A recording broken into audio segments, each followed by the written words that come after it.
जय हिंद दोस्तों। हम देख रहे थे 2011 की जनगणना का संपूर्ण जानकारी। क्या देख रहे हैं? संपूर्ण जानकारी मतलब जो एग्जाम के व्यू से बहुत इंपॉर्टेंट है। आप 2011 की जनगणना के अनुसार मतलब जनगणना पे हम पिछले 2 वीडियो बना चुके हैं, ठीक है। ये मेरा क्या है, वीडियो पार्ट थर्ड है। क्या वीडियो पार्ट थर्ड है?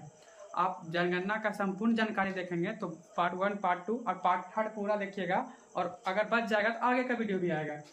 तो हम लोग देख लिए थे, जनगणना का वैश्विक भी देख लिए थे, जनगणना का इतिहास देख लिए थे कि कहाँ से वो स्टार्ट हुआ भारत में, कहाँ से प्रथम जनगणना कब हुआ था, उसके बाद व्यवस्थित जनगणना कब हुआ था। ये सब देख चुके हैं, लेकिन सब वैश्विक देख चुके हैं। अब हम सब देखते हैं 2011 की जनगणना के जो संपूर्ण जानकारी, संपूर्ण तथ्य और डाटा है उसके देखते हैं, ठीक ना। तो ये मेरा क्या है, 2011 की जनगणना जो हमारा, उसमें जो हमारा तथ्य है, डाटा है, उसको देखते हैं आज, ठीक ना। देखिए तो वो क्या है, पहला है जनसंख्या वृद्धि। क्या जनसंख्या वृद्धि? देखिए वही लिखा हुआ 2011 की संपूर्ण जानकारी, पार्ट थर्ड वीडियो हमारा। और मुख्य तथ्य और डाटा क्या देखेंगे, मुख्य तथ्य और डाटा देखेंगे इसमें, ठीक ना। यहाँ पे है जनसंख्या वृद्धि। क्या है जनसंख्या वृद्धि? जनसंख्या वृद्धि क्या होता है? तो जनसंख्या वृद्धि होता है कि जनसंख्या वृद्धि का अर्थ होता है कि किसी विशेष समय अंतराल में, क्या किसी विशेष समय अंतराल में, जैसे कि 10 वर्ष में, 10 वर्ष में दशकीय बोलते हैं, तो 10 वर्ष में किसी देश या राज्य या गांव या शहर भी कह सकते हैं, ठीक ना। किसी देश, राज्य, गांव, शहर, पार्टिकुलर जिस जगह का हमको निकालना उसको भी कर सकते हैं। तो निवास मतलब राज्यों के निवास में निवासियों की संख्या में परिवर्तन जो होता उसी को हम लोग बोलते हैं जनसंख्या वृद्धि। जैसे मान लिया जाए हमारा ही गांव ले लिया जाए, हमारा गांव में भी 500 जनसंख्या, और 10 साल के बाद अगर हो जाएगा 570, तो उसमें 70 का वृद्धि होगा। उसी तरह बोलते हैं कि किसी भी देश या राज्य का या पूरा दुनिया भी ले सकते हैं, किसी भी जहाँ पर जितना लोग निवास कर रहा है उसमें परिवर्तन आएगा, उसे क्या बोलेंगे, जनसंख्या वृद्धि।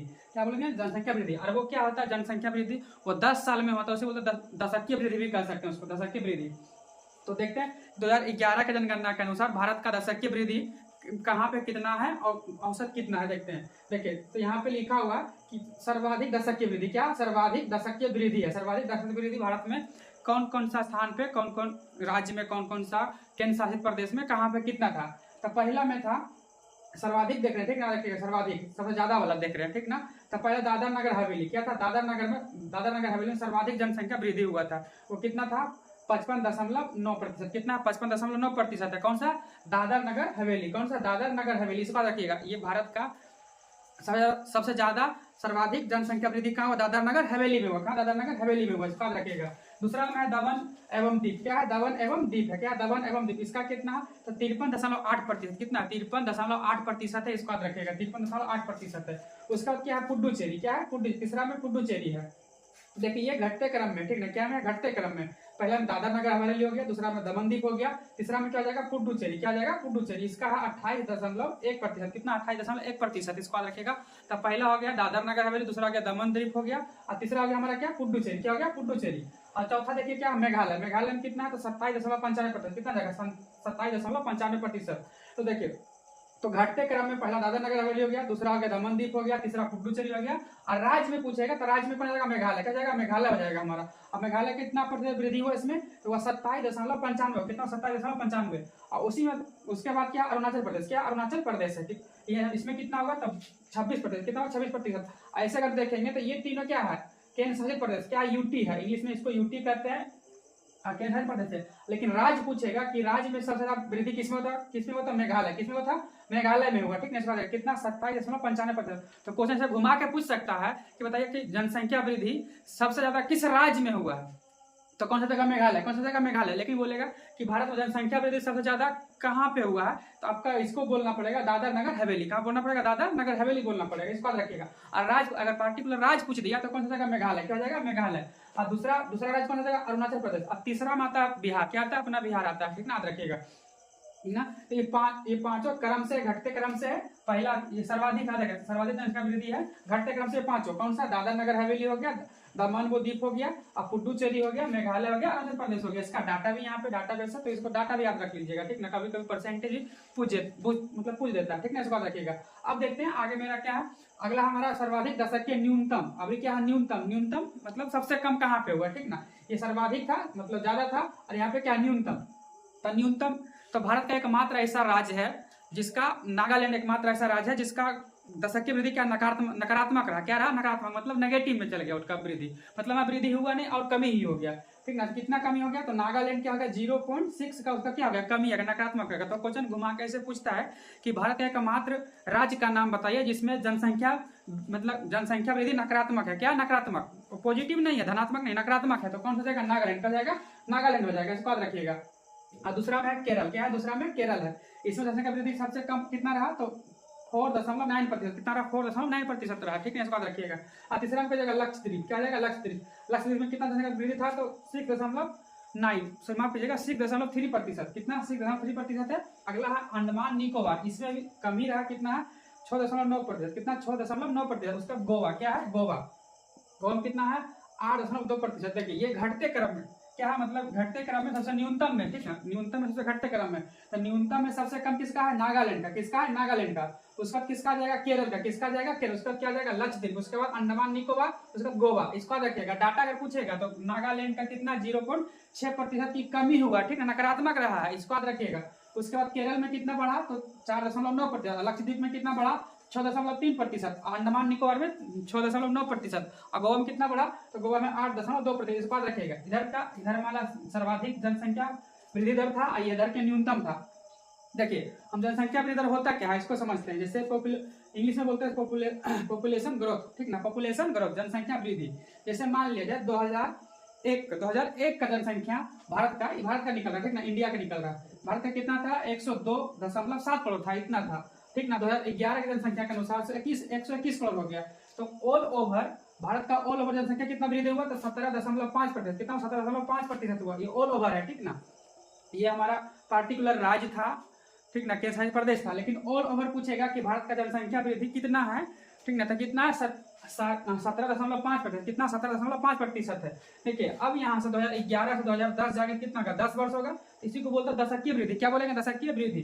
तो सबसे ज्यादा दशकीय वृद्धि कहाँ रहा, दादर नगर हवेली में, और सबसे कम कहाँ रहा, नागालैंड में। लेकिन पूछेगा भारत का ऑल ओवर, ठीक ना, औसत दशकीय वृद्धि कितना है, तो 17.5%, कितना 17.5%, इसको याद रखिएगा, ठीक। आगे देखते हैं। देखिए पार्टी का हम क्या बताएं कि अभी ये सब क्या हमारा, ठीक ना, ये मेरा है केंद्र शासित प्रदेश है, यूटी इसको बोलते हैं, केंद्र शासित प्रदेश है। लेकिन राज्य में पूछेगा कि बताओ कि सब भारत का दशकीय वृद्धि सर्वाधिक किस राज्य में होगा, पार्टिकुलर राज्य पूछेगा तो कौन सा जगह, मेघालय, क्या होगा मेघालय होगा, जो कितना 27.95%। इसको डाटा देखेगा, डाटा पूछ देता है, ठीक ना, शुरुआत का डाटा पूछ देता है, तो कौन सा जाएगा 27.95% किसका, मेघालय। लेकिन बोलेगा सबसे अधिक किस कहाँ पे होगा, मतलब सबसे अधिक या राज्य या केंद्र शासित प्रदेश दोनों मिला के पूछ देगा कि कहाँ होगा, तो क्या जाएगा दादर नगर हवेली, क्या जाएगा दादर नगर हवेली। ये यूटी है, याद रखिएगा, यूटी मतलब यूनियन टेरिटरी होता, ठीक है। दादर नगर हवेली कितना इसका है, तो 55.9%, कितना 55.9%, इसको याद रखिएगा 55.9। और राज्य पूछेगा तो मेघालय, और सबसे ज्यादा अगर पूछेगा तो कितना हो जाएगा, यूनियन टेरिटरी हो जाएगा। अब उसी तरह बिहार का कितना, तो बिहार का हमारा 25.42%, कितना 25.42% है बिहार का जनसंख्या वृद्धि, याद रखिएगा इसको, 25.42% है। ये देखिए मेघालय, उसका अरुणाचल प्रदेश है, और तीसरा नंबर में कौन आता है, राज्य में बिहार, कौन आएगा, राज्य में बिहार आएगा, इसको याद रखिएगा, ठीक ना। अब आगे देखते हैं हम सब, अब आगे देखेंगे। देखिए यहाँ पे एक चीज और लिखा हुआ है, यहाँ पे क्या अरुणाचल प्रदेश में कितना जनसंख्या वृद्धि दर है, तो 26, कितना 26। लेकिन क्या है अरुणाचल प्रदेश में एक स्थान है, ठीक ना, कुरुंग कुंबे में सबसे ज्यादा जनसंख्या वृद्धि हुआ, कितना था उसमें 111.1%, 111.01% रखिएगा। तो क्वेश्चन घुमा कर पूछेगा कि भारत का कौन सा स्थान पे सर्वाधिक जनसंख्या वृद्धि हुआ था, तो जगह कुरुंग, कोई मतलब शहर या जिला का नाम देगा तो इसको याद रखिएगा, कुरुंग अरुणाचल प्रदेश में है। लेकिन राज्य पूछेगा या तो केंद्र शासित प्रदेश पूछेगा तो इसको याद रखिएगा। तो कुरुंग का स्थान है अरुणाचल प्रदेश का, जिसमें 111.01% जनसंख्या वृद्धि हुआ, बहुत ज्यादा हो गया यहाँ पे, ठीक ना। मतलब मान लीजिए कि किसी से अगर मान लीजिए इस शहर में, ठीक ना, 100 लोग है, तो यहाँ पे 211 हो जाएगा, कितना हो जाएगा 211, मतलब 101 का वृद्धि हो गया, इसको याद रखिएगा ऐसे करके। आगे देखते हैं, अगला हमारा है लिंगानुपात। क्या है लिंगानुपात, तो लिंगानुपात को इसको इंग्लिश में बोलते हैं सेक्स रेशियो, क्या बोलते हैं, तो लिंगानुपात को इंग्लिश में बोलते हैं सेक्स रेशियो बोला जाता है, ठीक ना। देखिए लिंगानुपात कहते हैं किसको, अगर पूछ देगा लिंगानुपात होता क्या है, तो प्रति 1000 पुरुष पर, ठीक ना, प्रति 1000 पुरुष पर महिलाओं की संख्या, 1000 पुरुष पे कितना महिला आती है, उसी को बोलते हैं लिंगानुपात। क्या बोलते हैं लिंगानुपात, तो प्रति 1000 पुरुषों पर महिलाओं की संख्या हो गया। अब देखते हैं कि सर्वाधिक लिंगानुपात मतलब सबसे ज्यादा लिंगानुपात किस राज्य में है, कहाँ पे है, ठीक ना, और सबसे न्यूनतम कहाँ उसको देखेंगे। तो सर्वाधिक लिंगानुपात कहाँ, तो केरल में, कहाँ पे है, केरल में है, 1084 है। इसका मतलब लिंगानुपात का मतलब होता है कि यहाँ पे 1000 पुरुष पर 1084 महिला पड़ती है, मतलब 84 ज्यादा हो गया, ठीक ना। अगर उसको कपल बनाया जाएगा तो 84 ज्यादा आ जाएगा, ठीक ना। तो कितना है 1084 है। कहाँ? केरल में। भारत का सबसे ज्यादा लिंगानुपात किस राज्य में है? तो केरल में है। दूसरा क्या जाएगा? पुडुचेरी। क्या हो जाएगा? पुडुचेरी। ये पुडुचेरी हमारा केंद्र शासित प्रदेश है, इसको याद रखिएगा, राज्य में नहीं आता है। और तीसरा है तमिलनाडु। क्या जाएगा? तमिलनाडु। तमिलनाडु में कितना है? तो तमिलनाडु में 996। कितना? 996। उसके बाद क्या? आंध्र प्रदेश। आंध्र प्रदेश में कितना है? 993। और छत्तीसगढ़ में कितना है? तो 991 है। तो ये हमारा क्या था कि सबसे ज्यादा लिंगानुपात केरल हो गया, उसका पुडुचेरी हो गया, उसका तमिलनाडु हो गया, आंध्र प्रदेश हो गया, छत्तीसगढ़ हो गया। इसके बाद डाटा भी दिया हुआ कि पुडुचेरी में कितना है? तो 1037। कितना? 1037 है, इसको याद रखिएगा। ये केंद्र शासित प्रदेश है। अगर ऐसे क्वेश्चन पूछेगा कि केवल केंद्र शासित प्रदेश में सबसे ज्यादा लिंगानुपात कहाँ? तो पुडुचेरी में है। और ऑल ओवर पूछेगा तो केरल तो आ ही जाएगा, राज्य पूछेगा तो केरल तो आ ही जाएगा, इसको याद रखिएगा। तो क्या जाएगा हमारा सर्वाधिक लिंगानुपात? ये पांचों क्रम से है, ठीक ना, बढ़ते क्रम से, मतलब घटते क्रम से, बढ़ते क्रम से नहीं। बढ़े में यहाँ पे यह केरल हो गया, पुडुचेरी, तमिलनाडु, आंध्र प्रदेश और छत्तीसगढ़, इसको याद रखिएगा। अगला सर्वाधिक न्यूनतम। न्यूनतम का मतलब सबसे कम, ठीक ना। न्यूनतम सबसे कम लिंगानुपात कहाँ है? तो सबसे लिंगानुपात सबसे कम है दमन द्वीप में। कहाँ पे? दमन द्वीप में। इसमें कहाँ? 618। बताइए 618, बहुत ज्यादा कम यहाँ पे 618 है। मतलब 1000 पुरुष पर 1000 पुरुष पे कितना पड़ रहा है? 618 महिला ही पड़ रहा है। अब कितना कम हो गया? आप निकाल लीजिए, गुना भाग करके उतना बाबा बन जाएगा सब। उसका देखिए अगला क्या है? दमन द्वीप हो गया। अब दूसरा हमारा है दादर नगर हवेली। क्या? दादर नगर, इसको DNH लिख दिया शॉर्टकट में, इसको दादर नगर हवेली बोलते हैं, ठीक है। दादर नगर हवेली, इसका यहाँ पे लिंगानुपात कितना है? 774। कितना? 774 है। उसके बाद चंडीगढ़। क्या? चंडीगढ़। चंडीगढ़ में कितना? 818। हरियाणा में कितना है? हरियाणा में है 879। जम्मू कश्मीर में कितना है? तो 889। देखिए इसमें अगर ध्यान दीजिएगा तो दमन द्वीप, दादर नगर हवेली, चंडीगढ़, ये तीनों क्या है? केंद्र शासित प्रदेश है। क्या केंद्र शासित प्रदेश है? UT है। और राज्य में क्या है? हरियाणा। तो क्वेश्चन ऐसे घुमा के पूछा जाता है कि राज्य में, भारत का राज्य में मतलब न्यूनतम लिंगानुपात किसका है? राज्य में पूछेगा तो क्या हो जाएगा? हरियाणा। पूछेगा ऑल ओवर भारत में सब ऑल ओवर न्यूनतम लिंगानुपात किसका हो जाएगा? तो दमन द्वीप। क्या हो जाएगा? दमन द्वीप हो जाएगा। और राज्य पूछेगा तो क्या हो जाएगा? हरियाणा। और हरियाणा के बाद क्या आ जाएगा? जम्मू कश्मीर। क्या आएगा? जम्मू कश्मीर आएगा, इसको याद रखिएगा। देखिए इतना डाटा इसलिए लिख दिया कि एग्जाम में कहीं से भी क्वेश्चन उठा के पूछ सकता है। अब अभी का एग्जाम का कोई भरोसा नहीं, कहाँ क्वेश्चन पूछ देगा, इसी का ये सब डाटा रखना जरूरी है। अब ऐसा नहीं है कि एक डाटा रख लेंगे जो सबसे ज्यादा सबसे कम वाला रख लेंगे काम चल जाएगा। अब नहीं, आपको पार्टिकुलर डाटा याद रखना पड़ेगा जो एग्जाम अगर एग्जामिनर उठाता है तो हम बना सकते हैं, जिसको याद रखिएगा, ठीक ना, इस तरह से। अब अगला देखते हैं, यह मेरा क्या हो गया कि लिंगानुपात हो गया। तो भारत का औसत लिंगानुपात, जैसे ये तो हो गया हमारा, ठीक ना, राज्य का हो गया, कैसे प्रदेश का हो गया, लेकिन औसत पूछेगा तो भारत का औसत लिंगानुपात कितना है? तो 943। कितना है? 943 है, इसको याद रखिएगा, 943 है। भारत का औसत लिंगानुपात कितना हो जाएगा? 943 हो जाएगा, जो कि 2001 में 2001 के बाद 2011 में जनगणना हुआ है, तो सबको पता है, आपको भी पता होगा, ठीक है। 2001 के बाद 2011 जनगणना हुआ था। 2001 में जो था भारत का लिंगानुपात कितना था? 1933। कितना था? 933 कितना था? 933 था। अब बढ़ के कितना हो गया? 943। कितना का? 943। कितना बढ़ा है? तो 10 ही बढ़ा। देखिए 933 और कितना? 943। तो बढ़ा कितना है? 10। तो 10 का वृद्धि हुआ, मतलब 10 साल में 10 का वृद्धि हुआ। कितना हुआ? 10 साल में 10 का ही वृद्धि हुआ लिंगानुपात में, इसको याद रखिएगा, 10 का वृद्धि हुआ। तो सर्वाधिक कहाँ जाएगा? केरल में। कहाँ जाएगा? केरल में। और सर्वाधिक केंद्र शासित प्रदेश में कहाँ जाएगा? था पुडुचेरी। कहाँ जाएगा? पुडुचेरी। और सबसे न्यूनतम लिंगानुपात किस राज्य में जाएगा? तो हरियाणा। राज्य बोलेगा तो हरियाणा। और सर अगर बोल देगा कि भारत के किस स्थिति, मतलब कौन सा जगह पे हुआ, सब मिला करके बोलेगा तो क्या जाएगा? दमन द्वीप। क्या जाएगा? दमन द्वीप। मतलब राज्य और केंद्र शासित दोनों मिला करके पूछ जाएगा दमन द्वीप।